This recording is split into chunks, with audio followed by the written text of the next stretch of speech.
Processo d'appello bis per l'accoltellamento la sera del 22 marzo 2021 a Marocco di Mogliano della giovane Marta Novello. Invece che una sentenza come ci si attendeva, la Corte ha letto al termine della Camera di Consiglio un'ordinanza che dispone una perizia che accerti la maturità dell'imputato, il giovanissimo aggressore della ragazza, all'epoca quindicenne, oggi diciottenne, difeso dall'avvocato Matteo Scussat.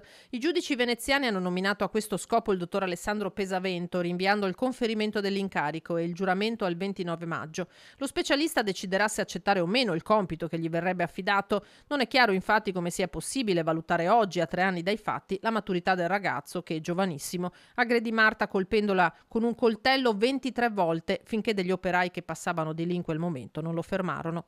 Tra l'altro, dal luglio 2022 l'imputato, rilasciato per un errore burocratico, si trova a Londra.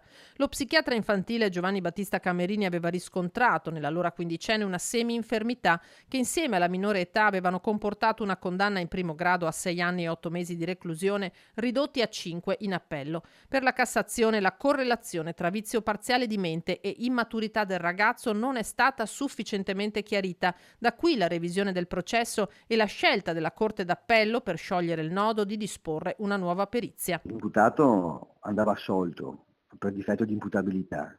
Il fatto che per la seconda volta sia stata disposta la rinnovazione dell'istruttoria dimostra che l'assunto accusatorio è critico e che su tale punto ad oggi difetta una prova certa di colpevolezza. Nessun commento della famiglia Novello, rappresentata dall'avvocato Alberto Barbaro. Prendiamo atto, eventuali dichiarazioni spiega saranno rese solo all'esito del processo bis.